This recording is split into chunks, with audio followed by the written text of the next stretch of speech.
तपाईको विचारमा जीवन भनेको के रहेछ?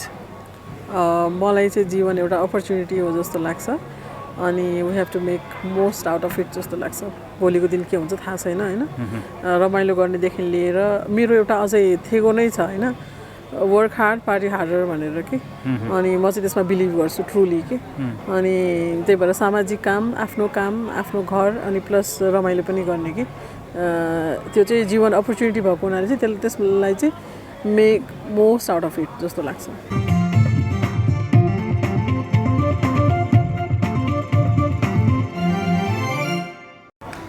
नमस्कार आदरणीय दर्शकवृन्द, अहिले हामी काठमाडौँको सोल्टी होटेलमा छौँ र यहाँ एनआरएनको चुनाव भइरहेको छ र केही क्षणमै अब नतिजाहरू पनि सार्वजनिक हुने क्रम हुनेछ। र अहिले स्क्रिनमा हामीले देखाइरहेका छौँ उहाँ डेनमार्कबाट हुनुहुन्छ मनिषा सिंह। स्वागत छ मनिषाजी। नमस्ते, धन्यवाद विधानजी। अहिले तपाईँ यो चुनावको माहौलको बिचमा हुनुहुन्छ, तपाईँलाई कस्तो महसुस भइरहेछ? चुनावी माहौल रमाइलो प्लस अलि स्ट्रेसफुल दुइटै हुन्छ। अहिले हाल चाहिँ मलाई रमाइलो नै लागिराखेको छ। यो मेरो पहिलो पल्ट हो यसरी काठमाडौँ आएर यसरी चुनावमा भाग लिन पाउनु मेरो लागि एउटा ठुलो अपर्च्युनिटी पनि हो जस्तो लाग्छ मलाई। भनेपछि अब तपाईँ अहिले यो नेपालमा अब कति दिनको बसाइ छ तपाईँको? म 26 अक्टोबरमा फर्किँदैछु भन्नाले म 2 विक्सको लागि मात्रै आएको थिएँ। दसैँ अनि प्लस यो चुनाव भएको भएर चाहिँ आएको हो। अब यो चुनाव सम्पन्न हुँदै गर्दा अब केही क्षणपछि त सबैजना निर्वाचित हुनुहुन्छ, विभिन्न पदमा धेरैजनाको उम्मेदवारी पनि परेको छ। यो बिचमा तपाईँले दिएको अमूल्य मतको सदुपयोग होला अथवा के लाग्दैछ तपाईँलाई?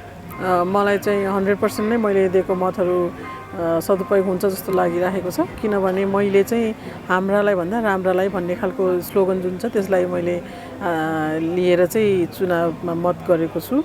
त्यही भएर चाहिँ मलाई चाहिँ मेरो मतले काम गर्छ जस्तो लागिरहेको छ। यहाँ सामाजिक व्यक्तित्व हुनुहुन्छ, सामाजिक विभिन्न क्षेत्रहरूमा काम पनि गर्दै आउनु भएको छ। पक्कै पनि तपाईँ जति सचेत एउटा नागरिकले यो चुनाव यस्तो होस् भन्ने परिकल्पना पक्कै पनि गरेको हुन्छ। तपाईँले आफ्नो अमूल्य मत जारी गर्दै गर्दा पक्कै पनि तपाईँले ती व्यक्तित्वहरू जो सम्भावना बोकेका व्यक्तिहरूलाई तपाईँले भोट हाल्नुभयो होला र हाल्न लगाउनु भयो होला। कस्तो व्यक्ति भइदिए हुन्थ्यो भन्ने तपाईँको एउटा मनभित्रको चाहना थियो र त्यस्ता व्यक्तिलाई तपाईँले भोट हाल्नुभयो? सबभन्दा पहिलो कुरा एकदमै राम्रो क्वेसन सोध्नुभयो। यो चाहिँ मलाई एकदम राम्रो लागेको क्वेसन होइन। म चाहिँ हो सामाजिक व्यक्तित्व हो। जस्तै अहिले म महिला उपाध्यक्ष हो डेनमार्कको, त्योभन्दा अगाडि महिला कोअर्डिनेटर थिएँ, त्योभन्दा अगाडि सदस्य होइन। अहिले महिला उपाध्यक्ष हुँदाखेरि पनि मैले सामाजिक काम भन्नाले 3टा कुरामा हात हालेको छु। सत्मार्ग एउटा भनौँ न एउटा हाम्रै युवा संयोजकले स्टार्ट गर्नुभएको एउटा फाउन्डेसन छ, त्यसमा पनि म संलग्न छु। अनि अर्को चाहिँ SSSDRC भनेर सविता उप्रेतीजीको फाउन्डेसन छ, अटिस्टिक बच्चाहरूलाई हेल्प गर्ने अथवा उहाँहरूलाई राख्ने। त्यसको चाहिँ म कोअर्डिनेटर हो डेनमार्कबाट। अनि त्यसलाई चाहिँ मैले युरोपमा पनि चिनाउँदैछु, प्लस अब विश्वभरि नै हामी नेपालीहरूको बिचमा चिनाउँदैछु।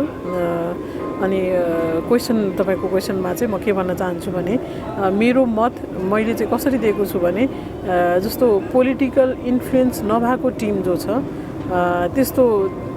त्यस्तो खालको मान्छेहरूलाई, व्यक्तित्वहरूलाई जो चाहिँ इन्डिभिजुअली चाहिँ केपेबल छन्, मेरो नजरमा केपेबल छन् जस्तो लाग्छ मलाई।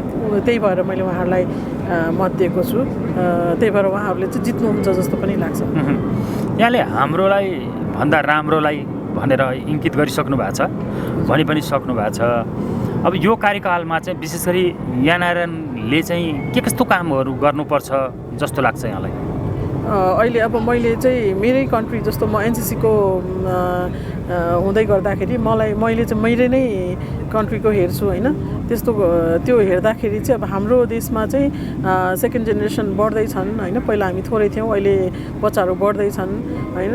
अनि उनीहरूको हितको लागि अथवा उनीहरूलाई इन्टिग्रेसन गराउने होइन, सेकेन्ड जेनेरेसनलाई चाहिँ नेपालीसँग इन्टिग्रेट गर्ने कि भन्दा नेपालसँग कि।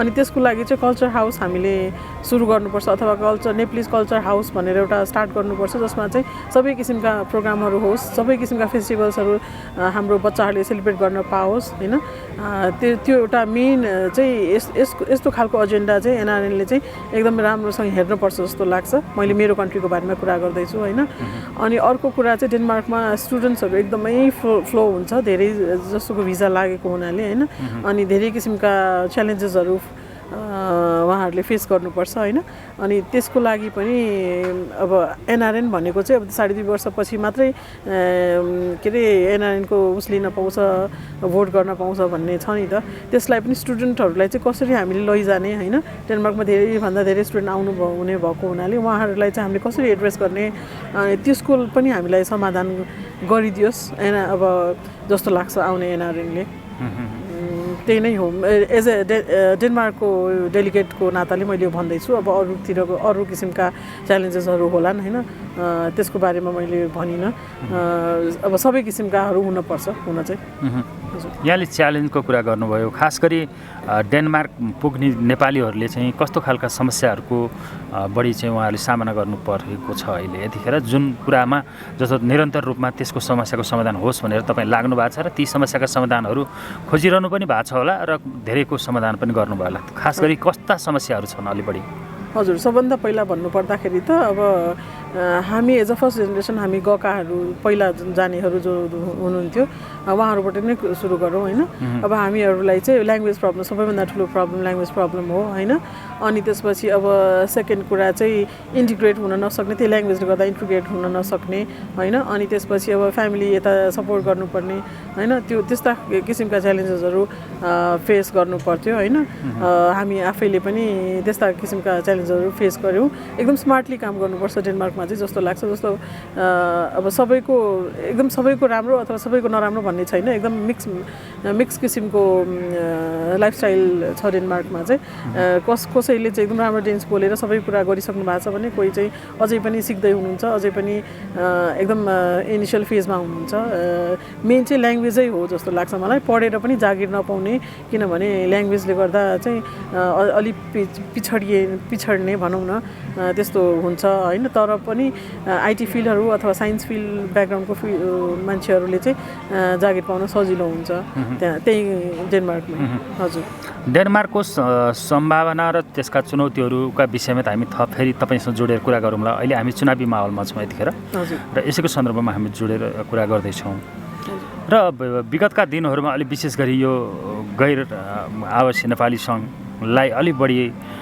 आलोचित भएको विशेष गरी आर्थिक पारदर्शिताहरू नभएको होइन एकले अर्कालाई खुइलाउने गरेको होइन यस्ता खालका प्रवृत्तिहरू अलिक बढी देखिएको थियो जो सडकमा शुद्ध आएको थियो छताछोल्ल भएको स्थिति थियो होइन त्यो कुरा चाहिँ देख्दा तपाईँहरूलाई कस्तो लाग्थ्यो मलाई आफैलाई लाज लागेर आउँछ त्यस्तो कुराहरू सोच्दाखेरि किनभने म एनआरएनमा आउनुको मेरो एउटा आफ्नो किसिमको गोल छ होइन अनि त्यसमा अब त्यो त गोल भइहाल्यो होइन तर एनआरएन भनेको त हामी बाहिर बसेर कति कुराहरू जानेर बसेको मान्छेहरू हो होइन अनि त्यहाँबाट पनि यस्तो आर्थिक ट्रान्सपेरेन्सी नहुनु भनेको हाम्रो लागि एकदमै लज्जास्पद कुरा हो जस्तो लाग्छ अनि यो चाहिँ अब जड रुटबाट नै समाधान हुनुपर्छ जस्तो लाग्छ अब आउने एनआरएनले चाहिँ यसलाई चाहिँ एकदम रुटबाट नै यसलाई चाहिँ समाधान गर्नुपर्छ जस्तो लाग्छ जस्तो कि हामीले एनसिसी अहिलेको एनसिसी एनआरएन हामी अहिले भर्खर निर्वाचित भएर जो आएका छौँ हामीहरूले चाहिँ सानो एउटा इभेन्ट गर्ने बित्तिकै राइट अवे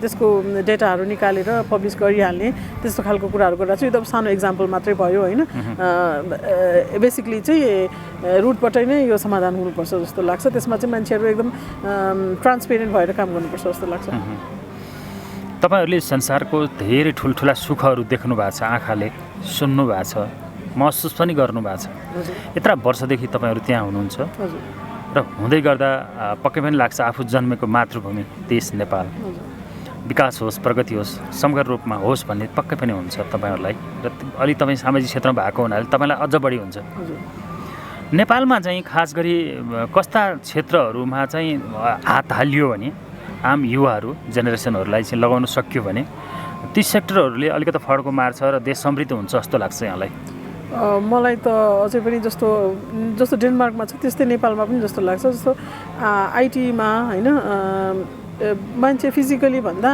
कम्प्युटरमा बसेर काम गर्ने कुराहरू जति पनि हुन्छन् त्यसमा चाहिँ युवाहरूले एकदम चाँडै जस्तो इन्डियामा त्यो छ जस्तो इन्डियन बच्चाहरू चाहिँ 12 क्लास पास गर्ने बित्तिकै चाहिँ छिटो आइटीमा धेरै संलग्न भएर चाहिँ त्यस्तो खालको क्लासेसहरू लिएर चाहिँ चाँडो जम्प गरेर त्यस्तो खालको जबहरू गर्छन् होइन। डेनमार्कमै पनि ग्रेजुएट हुने बित्तिकै पनि मान्छेहरू अथवा ट्रेनिङहरू लिएर आएका हुन्छन्। त्यस्तै गरिकन नेपालमा पनि त्यो एकदमै त्यस्तो खालको बिजनेसै भन्छु म त्यसलाई, त्यस्तो खालको पढाइ अथवा बिजनेस त्यो चाहिँ एकदम फर्स्ट आउँछ जस्तो लाग्छ मलाई। अब यो चुनावकै सन्दर्भमा फेरि हामीलाई फर्किहाल्नु पनि पर्छ र अरू कुरा पनि छुनुपर्छ र अब यो निर्वाचित भइसकेपछि जति पनि आउनुहुन्छ उहाँहरूले चाहिँ तपाईँको कस्तो अलि बढी विशेष गरी अलिक कस्तो खालको कामहरू उहाँहरू गरिदिनु भयो भने तपाईँहरूलाई खुसी मिल्थ्यो होला? सबैभन्दा पहिला कुरा त यो आर्थिक पारदर्शिता चाहिँ एकदमै जरुरी छ जस्तो लाग्छ मलाई। किनभने जहाँ पनि अब एनआरएन चाहिँ धनीहरूको हो अनि ब्ल्याकलाई वाइट पार्ने भयो हो यताउति भनेर सुनिन्छ होइन।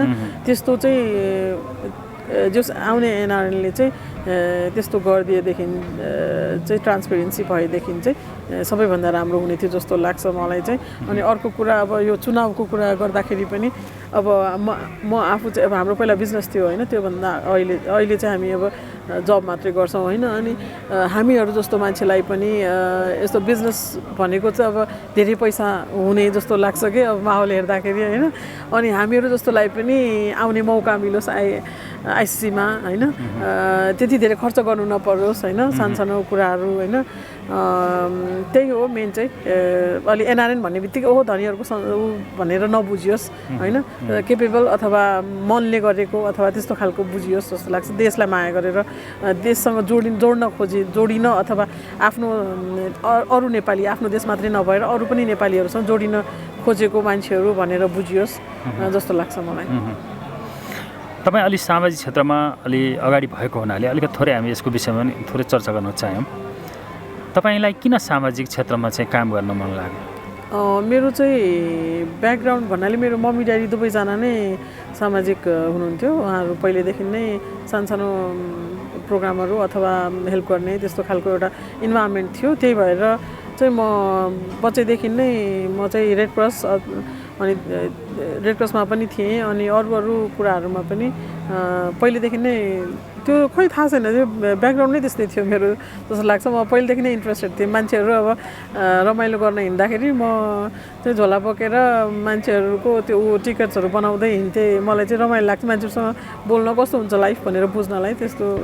त्यही भएर खोइ पहिलेदेखि नै त्यो आइरहेको थियो, थाहा छैन। तपाईँको विचारमा जीवन भनेको के रहेछ?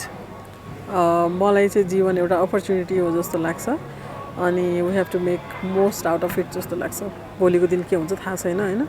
रमाइलो गर्नेदेखि लिएर मेरो एउटा अझै थेगो नै छ होइन, वर्क हार्ड पार्टी हार्डर भनेर कि। अनि म चाहिँ त्यसमा बिलिभ गर्छु ट्रुली कि। अनि त्यही भएर सामाजिक काम आफ्नो घर अनि प्लस रमाइलो पनि गर्ने कि। त्यो चाहिँ जीवन अपर्च्युनिटी भएको हुनाले चाहिँ त्यसलाई चाहिँ make most out of it जस्तो लाग्छ। समय र संवादको लागि विशेष धन्यवाद दिन चाहन्छु। धन्यवाद।